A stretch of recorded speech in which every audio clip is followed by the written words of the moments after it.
saat ini Tuhan, kami mau buka hati kami mau belajar firman-Mu Tuhan. Siapkan hati kami Bapa. Biar setiap firman yang disampaikan Bapa, kami belajar satu hal yang baru Bapa, bahwa hidup kami tidak akan sama lagi, karena Tuhan, Engkau bertata dalam kehidupan kami. Tuhan Yesus, kami berdoa juga Tuhan, segala kuasa yang bukan berasal daripada Engkau Tuhan, kami patahkan, hancurkan di dalam nama Tuhan Yesus. Buka hati kami, buka pikiran kami Bapa. Nah kami percaya Bapa, kami setelah ibadah Tuhan, kami akan mendapatkan berkat yang baru daripada Engkau Tuhan. Yang sakit Tuhan boleh disembuhkan oleh Engkau Tuhan. Yang berbeban berat Tuhan menerima kelegaan daripada-Mu Tuhan. Dan kami percaya Bapa, kuasa-Mu tidak terbatas ruang dan waktu. Dan hanya di dalam nama Tuhan Yesus kami berdoa. Haleluya. Amin. Shalom. Shalom. Terima kasih Yuli untuk yang menerjemahkan. Terima kasih juga Alex untuk pujiannya. Danke Alex für das Worship. Saya akan bagikan sebentar ya. Ich werde euch gleich etwas teilen. Senang bisa menyampaikan firman Tuhan lagi pada minggu hari ini. Ich freue mich, dass ich heute Gottes Wort mit euch teilen kann. Sebelum kita memulai, kita akan bacakan deklarasi bahwa firman Tuhan itu adalah kabar baik. Und lasst uns erstmal unsere Deklaration sprechen. Ya, saya bacakan. Yang berbahasa Jerman boleh baca dalam bahasa Jerman, yang bahasa Indonesia, so kalian semua mic-nya dimatikan. Saya bacakan buat kalian. 1, 2, 3. Inilah kabar baik, saya diselamatkan oleh kasih karunia Allah, bukan oleh perbuatan saya. Saya dibenarkan, saya diubahkan, dan saya diberkati di dalam Dia. Sekarang saya tahu segala sesuatu terjadi dalam hidup saya untuk kebaikan, karena saya dipanggil sesuai dengan rencananya, bersama kita hidup untuk kemuliaan Allah. People is our mission, connect with God and make disciple. Puji Tuhan. Hari ini kita memasuki minggu kedua dalam pembahasan bounce back. Heute ist die zweite Woche, dass wir über das Thema Bounce Back oder Zurückprallen gesprochen haben. Minggu lalu kita semua sudah belajar melalui Pastor Yusuf mengenai clarity, kejelasan. Letzte Woche haben wir mit Pastor Yusuf über Klarheit. Ya, setelah kita memiliki clarity dalam kehidupan kita saatnya untuk memiliki yang dinamakan fokus. Nachdem wir die Klarheit haben, sollten wir Fokus in unserem Leben haben. Kenapa kita memerlukan fokus dalam kehidupan kita? Warum brauchen wir das? Fokus dalam kehidupan kita akan membuat hidup kita mencapai tujuan yang ingin kita capai. Denn Fokus kann uns zu unserem Ziel bringen. Dan tentunya dalam mencapai tujuan itu, tentu ada tantangan yang akan kita hadapi. Es gibt bestimmte Herausforderungen, die wir meistern sollen. Dan oleh karena itu, kita perlu untuk mempersiapkan diri kita. Deshalb es ist wichtig für uns, sich vorzubereiten. Jadi persiapan diri kita yang harus kita lakukan adalah dengan memiliki orientasi. Die Vorbereitung, die wir machen können, ist eine Orientierung zu haben. Ya, jadi secara singkat, untuk memiliki fokus, kita perlu memiliki orientasi. Um Fokus zu bekommen oder zu haben, wir brauchen eine Orientierung. Dengan begitu, dengan adanya orientasi akan membuat kita berjalan dalam jalur yang benar. Dadurch können wir in richtige Pfad gehen. Amin. Sampai saat ini semua bisa mengikuti ya. Ich hoffe, ihr könnt weiterfolgen bis hier. Dasar dari pembelajaran hari ini saya ambil dari kitab 1 Petrus 3 ayat 13 sampai 17. Die Grundlage von unserer Lektion von heute nehme ich aus 1. Petrus 3, 13 bis 17. Saya bacakan dan seperti biasa terjemahan bahasa Jerman saya ambil dari Hoffnung für alle. Also die Übersetzung auf Deutsch habe ich aus Hoffnung für alle genommen. Saya bacakan dalam bahasa Indonesianya. 1 Petrus 3 ayat 13 sampai 17. Dan siapakah yang akan berbuat jahat terhadap kamu jika kamu rajin berbuat baik? Tetapi sekalipun kamu harus menderita juga karena kebenaran, kamu akan berbahagia. Sebab itu, janganlah kamu takuti apa yang mereka takuti dan janganlah gentar. Tetapi, kuduskanlah Kristus di dalam hatimu sebagai Tuhan dan siap sedialah pada segala waktu untuk memberi pertanggung jawab kepada tiap-tiap orang yang meminta pertanggungan jawab dari kamu tentang pengharapan yang ada padamu. Tetapi haruslah dengan lemah lembut dan hormat, dan dengan hati nurani yang murni, supaya mereka yang memfitnah kamu karena hidupmu yang saleh dalam Kristus menjadi malu karena fitnaan mereka itu. Sebab lebih baik menderita karena berbuat baik, jika hal itu dikehendaki Allah, daripada menderita karena berbuat jahat. Ketika kita berjalan dalam jalur yang benar, Wenn wir in der richtige Pfad gehen, kita akan mencapai tujuan kita lebih cepat. wir können unser Ziel schneller erreichen. Tentunya dalam perjalanan itu terkadang tantangan akan datang. Manchmal muss man sich wiederum die Herausforderungen stellen. Seperti dalam gambar ini yang kita lihat, So wie in das Bild, wie wir jetzt sehen. ketika hidup kita berjalan dalam fokus, memiliki orientasi, kita akan berjalan dalam jalur yang benar. Wenn wir Fokus haben und eine Orientierung haben, dann werden wir in richtige Weg gehen.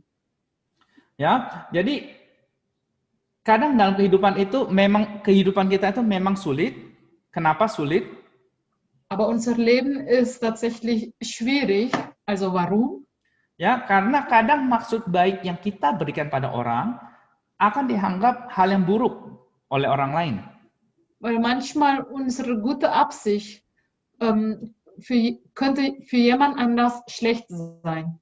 Ya, jadi kita perlu berjalan dengan memiliki orientasi.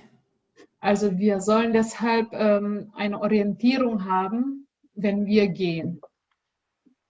Jadi sebelum bingung, saya mau jelaskan dulu.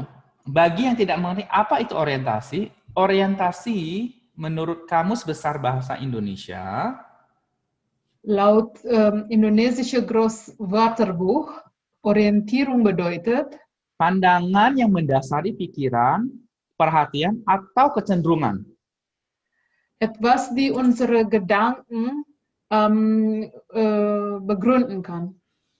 Ya, jadi ketika orientasi kita pada Tuhan, sebagai contoh, wenn wir uns an Gott orientieren, ya, maka pikiran dan perhatian kita akan tertuju pada Tuhan. Dann werden unsere Sicht und Gedanken an Gott gerichtet. Dan segala hal yang kita lakukan itu berpusatnya pada Tuhan. Und alles, die wir tun, orientieren sich an Gott. Jadi saya memiliki prinsip seperti ini. Ich habe diese Prinzip. Kita perlu hidup memiliki orientasi yang benar. Wenn wir leben, sollen wir eine richtige Orientierung haben. Jadi ketika kita ada tantangan yang ada, dann, wenn die Herausforderung uns stellt, ya kita harus memiliki fokus untuk menghadapinya. Müssen wir Fokus haben. Ya, setelah kita memiliki fokus, kita akan memiliki orientasi. Und danach werden wir Orientierung bekommen. Dan orientasi yang kita miliki itu, yaitu pandangan kita itu harus pada Tuhan Yesus. Und unsere Orientierung muss an Jesus gerichtet werden. Dan dengan adanya orientasi, maka kita akan timbul yang disebut dengan curiosity. Dan ya. Und wenn wir eine Orientierung haben, dann werden wir Neugier bekommen. Ya, curiosity yang salah akan menghasilkan hal yang negatif. Eine falsche Neugier wird etwas Negatives bringen. Nah, sekarang ingin tanya lagi, apa itu curiosity? Nah, curiosity menurut Cambridge Dictionary berarti an eager wish to know or learn about something. Also laut Cambridge Wörterbuch, Curiosity bedeutet eine große Wunsch, etwas zu wissen oder zu lernen. Jadi artinya adalah sesuatu yang kita ingin ketahui dan lakukan. Also das bedeutet, es ist etwas, die wir wissen wollen oder tun wollen. Ya, karena ingin mengetahui atau mempelajari sesuatu. Weil wir etwas wissen oder lernen möchten. Dan hal ini sebenarnya baik. Und es ist eigentlich gut. Karena tanpa rasa penasaran atau curiosity, denn ohne neugierig zu sein, kita tidak akan mengalami perubahan dalam kehidupan kita. Können wir keine Änderung in unser Leben erfahren. Tanpa adanya curiosity, kita akan mengikuti arus. Ohne Curiosity werden wir nur dem Fluss folgen. Ya, sadar atau tidak disadari, semua orang memiliki rasa ingin tahu. Ob wir es wissen oder nicht, jeder Mensch hat die Wille, etwas zu wissen. Ya, rasa ingin tahu itu kalau tidak diarahkan dengan baik bisa menjerumuskan kita pada dosa. Aber diese Wille, wenn wir das nicht in richtige Richtung bringen, es kann uns zum Sünden bringen. Apa contohnya? Was ist das Beispiel dafür? Contohnya kita ambil kisah dalam Alkitab, kisah tentang Hawa. Als Beispiel in der Bibel, es gibt die Geschichte über Eva. Ya, Hawa yang memiliki rasa penasaran. Sie war neugierig. Ya, jadi ketika kita memiliki satu tantangan, wenn wir eine Herausforderung haben, dan tantangan dari Hawa adalah bahwa semua buah di pohon itu boleh dimakan, cuma satu yang nggak boleh. Also für Eva die Herausforderung war, dass sie darf alle Obst essen, außer eine. Ya, itu yang tantangan yang dia ada. Fokusnya dia dibelokkan oleh si jahat. Ihr Fokus wurde von den Bösen abgebogen werden. Akhirnya dia memiliki orientasi yang salah. Deshalb hat sie die falsche Orientierung gehabt. Dengan memikir bahwa Tuhan nggak mau saya seperti dia. Als sie dachte, dass Gott möchte nicht, dass ich wie er ist. Ya, setelah itu dia mengambil dan berkata dengan rasa penasarannya, gimana kalau saya coba dan saya akan seperti apa? Und danach kam die Neugier von Eva und dann sagte sie, okay, ich möchte ausprobieren, was passiert, wenn ich das esse. Dan pada akhirnya kita semua tahu ceritanya bahwa akhirnya itulah awal kejatuhan dari manusia. Und das ist dann das Beginn von dem Fall von Menschen. Jadi adalah sangat penting bagi kita untuk memiliki curiosity yang benar. Deshalb ist es sehr wichtig für uns, die richtige Neugier zu haben. Karena tanpa curiosity yang benar, denn ohne richtige Neugier, kita akan mendapatkan yang saya sebut sebagai negative curiosity. Werden wir die negative Neugier bekommen. Ya, dan negative curiosity itu adalah saya menerjemahkan dengan satu kata kepo. Und ich übersetze es in einem Wort, und zwar kepo. Ya. Mungkin bagi orang-orang Jerman akan sulit untuk mengerti. Vielleicht für die Deutsche, die können das nur schwierig verstehen. Karena asal kata kepo itu berasal dari bahasa Hokkien. Weil kepo kam aus der Sprache Hokkien.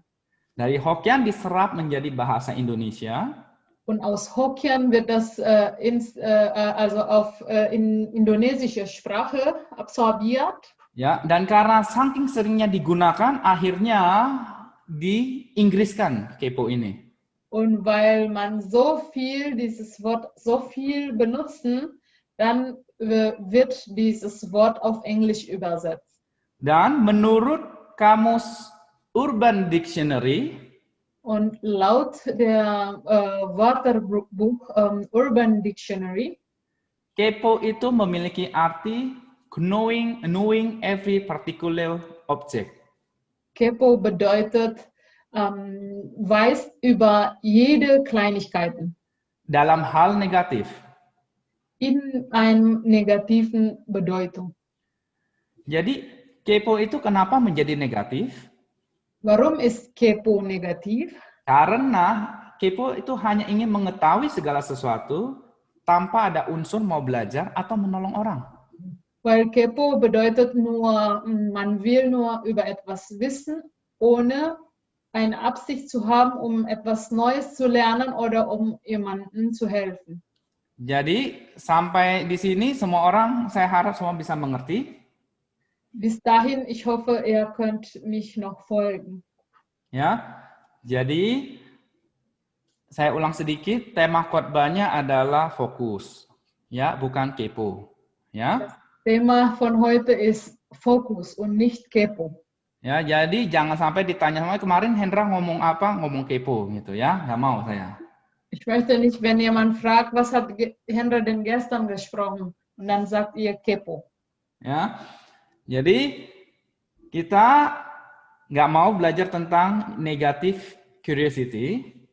Also wir möchten nicht über negative Curiosity lernen. Jadi sekarang kita mau membahas tentang, tentunya dari kata lawan kata negatif ada yang positif.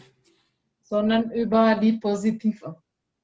Jadi dengan memiliki positive curiosity, pandangan yang terarah pada Tuhan, ein Gedanken, die an Gott gerichtet ist, akan membawa banyak sekali keuntungan dalam kehidupan kita. Wird viele gute Sachen in unser Leben bringen. Ya, di antaranya akan saya bahas di sini satu, dengan adanya positive curiosity kita akan menjadi orang-orang yang pembawa damai. Einige davon ist als erstes, wir werden derjenige sein, die Frieden bringen. Dan itu yang seperti saya katakan juga, yang kenapa penting menjadi pembawa damai? Warum ist es wichtig, ein Friedenbringer zu sein? Karena kita akan disebut sebagai anak Allah. Weil wir werden dadurch Gottes Kinder genannt. Dalam Matius 5 ayat 9 dikatakan, diberkatilah orang yang membawa damai, karena dia akan disebut sebagai anak Allah. Matthäus 3, Vers 9, dort steht das, sei fröhlich, die Friedenbringer bringen, weil die werden als Gottes Kinder genannt. Jadi seseorang yang memiliki pandangan yang terarah pada Tuhan, jemanden, der seinen Gedanken an Gott gerichtet ist, berfokus pada rencana dan janji Tuhan, fokussiert sich an Gottes Plan und Versprechen. Sehingga ketika tantangan datang atau ketika menghadapi tantangan, sodass wenn die Herausforderung sich stellt, penyelesaiannya yang akan dilakukan secara damai atau dengan mencari solusi. Man wird eine Lösung finden in Freude, mit Frieden. Bukan dengan emosi. Und nicht mit Emotion. Dan penyelesaian suatu tantangan dengan solusi hanya bisa dicapai. Und eine Lösung zu finden, das kann man nur erreichen, apabila kedua orang pihak siap mendengarkan dan merenungkan. Wenn beide Parteien bereit sind, sich miteinander zu hören und zu überlegen. Karena ketika kedua belah pihak tidak mau melakukannya, maka jalan keluar tidak akan ditemukan. Weil wenn die beiden Parteien das nicht tun möchten, dann können die auch keine Lösung finden. Dengan kata lain, diperlukan adanya komunikasi. In anderem Wort, man braucht Kommunikation. Ya, contohnya apa? Saya kasih contoh. Als Beispiel, Dalam kehidupan berkeluarga, in der Familie. kita perlu belajar dalam menyelesaikan perbedaan pendapat dengan cara damai. Wir sollen lernen, wie wir die Meinungsunterschied lösen können in Frieden. Ya, ini ada pepatah yang dikatakan banyak jalan menuju Roma.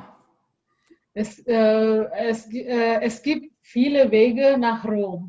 Ya, banyak cara menyelesaikan masalah. Viele Banyak Wege, jalan ya. Lösung zu finden. Ya, tapi jalan istrilah yang paling benar. Es gibt so viele Wege, aber die Wege der Frau ist immer die richtige. Ya. Ini karena hari ibu. Weil heute Muttertag ist. Ya. Saya sering mengatakannya saya sering mendengarkan ya, banyak jalan ya untuk menyelesaikan satu kerjaan itu banyak caranya.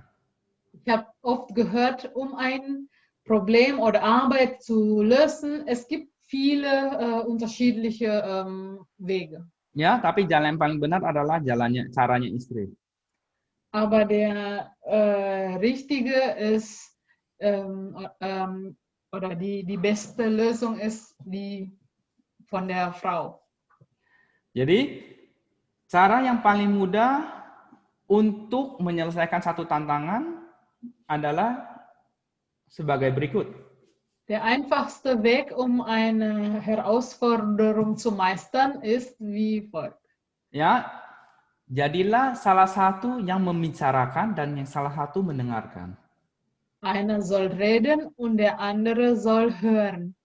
Yang berbicara harus memiliki niatan, apa yang disampaikan adalah untuk mencari solusi. Und derjenige, der spricht, muss eine Absicht haben, Lösung zu finden. Jadi, ketika dia berbicara tidak hanya asal ngomong. Also nicht nur einfach so sprechen. Ya, yang pada akhirnya malah menyebabkan adanya masalah baru. Und dadurch erstellt man neue Probleme. Jadi inti yang benar adalah ketika kita mau menyelesaikan masalah sebagai anak Tuhan, deshalb, wenn wir als Gotteskinder ein Problem lösen möchten, harus secara damai. Sollen wir das in Frieden machen. Dan ketika berbicara untuk mencari solusi. Und wenn wir sprechen, Lösungen zu finden. Ya, tidak hanya asal bicara yang menyebabkan orang lain sakit hati. Und nicht nur einfach so reden und jemand anders verletzen. Dan yang di sisi lain yang mendengarkan, und auf der anderen Seite derjenige, der das hört, juga perlu menyimak dan memperhatikan. Sollte auch zuhören und beachten. Dan kita semua perlu mempelajari hal itu. Kita semua memerlukan hal itu. Und jede von uns sollen oder brauchen es. Ya, jadi ingat prinsip ini selalu saya ingat dalam hidup saya. Also deshalb, ich versuche mich immer über diese Prinzip zu erinnern. Suami dan istri yang selisih pendapat, wenn eine Frau und ein Mann sich unterschiedliche Meinungen haben, diperlukan satu orang yang ngomong dan satu orang yang mendengarkan. Man braucht eine Person zu sprechen und eine Person, die zuhören. Kenapa? Warum? Karena kalau keduanya ngomong, tetangga yang mendengar. Weil wenn beide sprechen, dann die Nachbarn hören. Ya, jadi satu ngomong, satu dengar. Eine spricht und eine zuhört. Dengan begitu, hidup kita membawa damai. Und dadurch können wir Frieden bringen. Amin. Amin. Yang kedua. Der zweite. Seseorang yang memiliki positive curiosity mampu menyimpan rahasia. Jemanden, der positive Neugier haben, kann ein Geheimnis halten. Maksudnya apa nih? Ini maksudnya seperti begini. Was bedeutet das? Also, ich meine es so. Jadi seseorang yang suka memperhatikan, Also jemanden, der gerne etwas beobachtet, ya misalnya, oh ini kenapa sudah lama nggak ke gereja, zum Beispiel, warum ist er oder ist sie so lange nicht mehr in die Kirche? atau misalnya, oh kok kamu sedih, mau nggak saya doakan, Oder warum siehst du so traurig aus? Möchtest du, dass ich für dich bete? ya. Dan ketika kita memiliki sikap seperti itu, orang-orang akan mencari kita.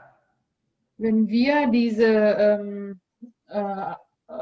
das so tun, dann die Leute werden uns suchen, Ya, untuk berbagi dan meminta saran dari kita. um mit uns zu teilen und um etwas zu fragen. Ya, dan ketika kita sudah dalam posisi ini, maksudnya posisi yang suka ditanya orang, Und wenn wir schon in diese Position ist, dass jemand fragt uns viele Sachen, ya, kita harus bisa menjaga rahasia. wir sollen Geheimnis halten können. Ya, karena ketika kita tidak bisa menjaganya, Weil wenn wir ein Geheimnis nicht halten können, berarti kita pada keadaan seperti das bedeutet, wir sind in einer Situation wie kepo. Kepo. Ya, jadi poin ini saya rasa cukup jelas. Also ich denke, dieser Punkt ist ziemlich klar. Ya, tapi biar lebih jelas lagi saya kasih contoh. Um klarer zu sein, möchte ich gerne ein Beispiel geben. Ya, jadi ketika seseorang meminta bantuan kita, Wenn jemand uns um Hilfe bitten, dalam bentuk doa atau dalam bentuk saran, in Form von einem Rat oder ein Gebet, ya jangan kita bagikan kisah orang itu lagi ke orang lain.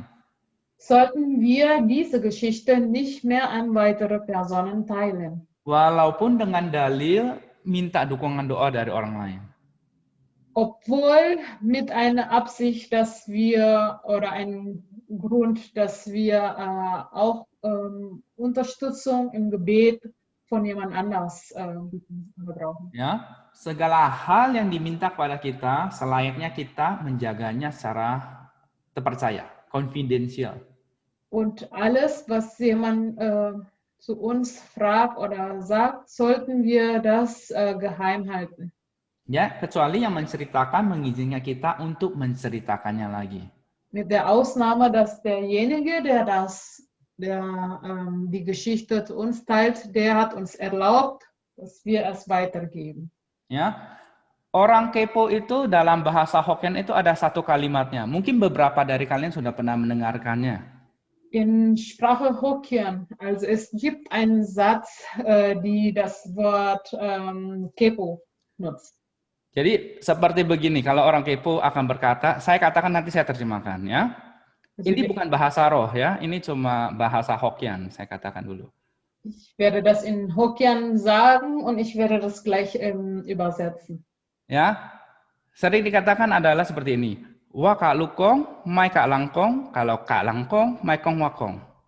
Yang artinya, Das bedeutet, saya kasih tahu kamu, ich habe dich mitgeteilt, tapi kamu jangan kasih tahu orang lain.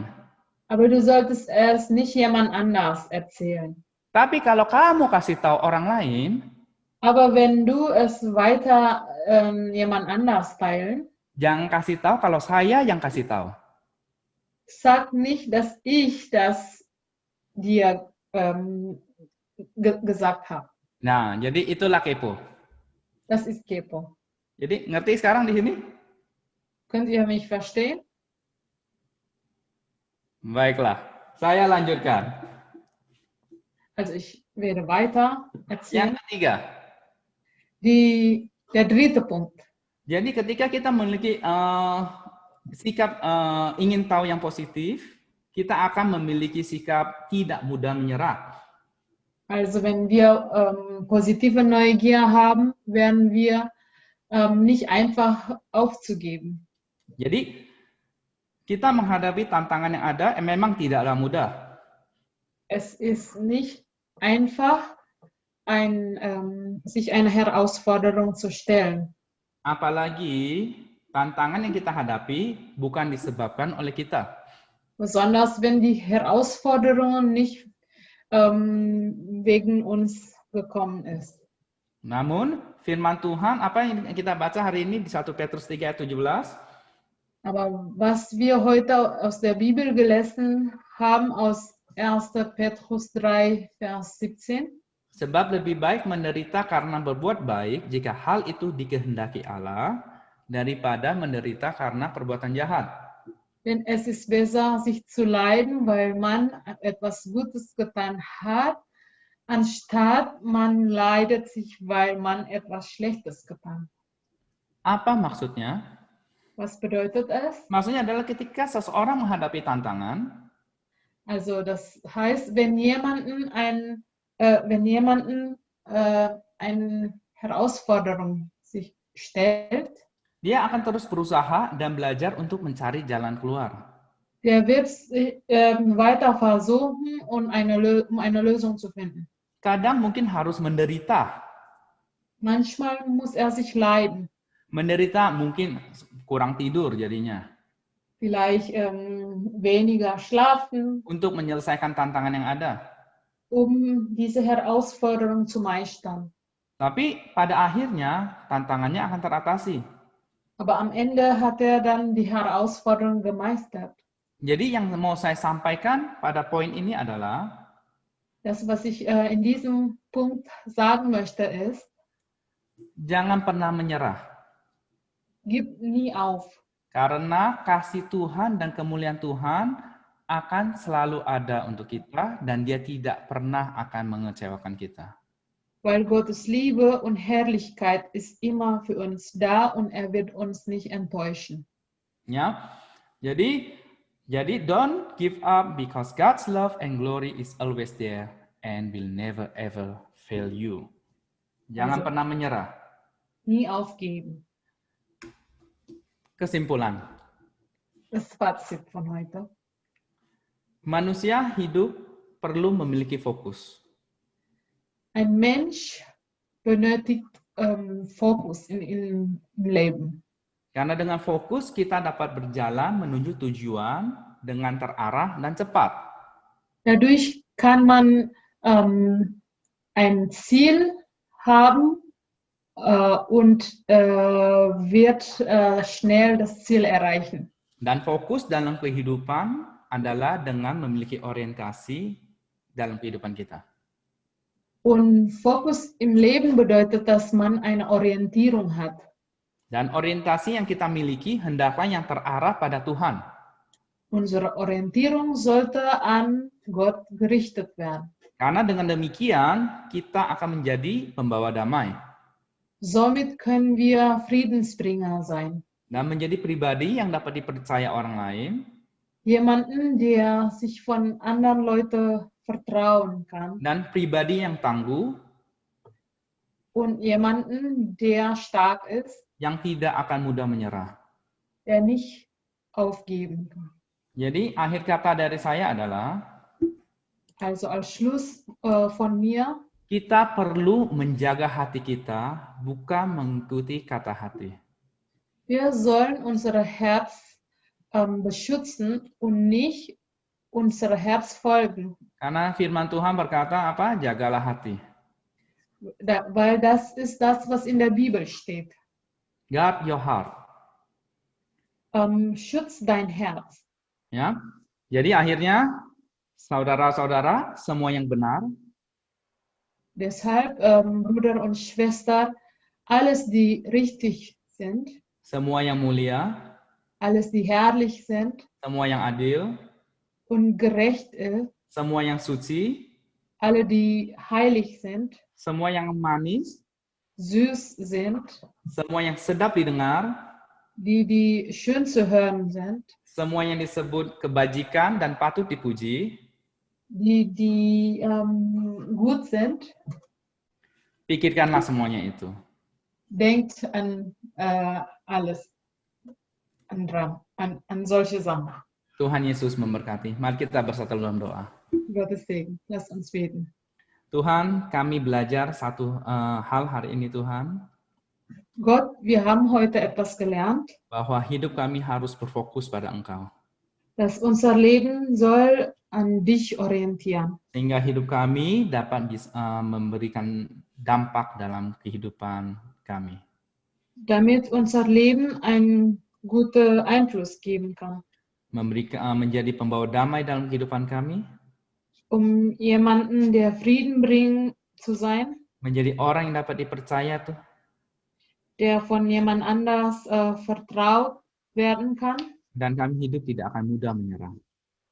und dass wir können so leben, dass wir nicht einfach aufgeben. Berkati kami Tuhan, Segne uns, Herr. kami sudah selesai mendengarkan firman-Mu, Wir haben dein Wort gehört. dan biarlah firman ini bertumbuh di dalam hati kami. Lass dein Wort in unserem Herz wachsen. Di dalam nama Tuhan Yesus kami berdoa. Im Namen Jesus Christus beten wir. Haleluya. Halleluja. Amin. Amen.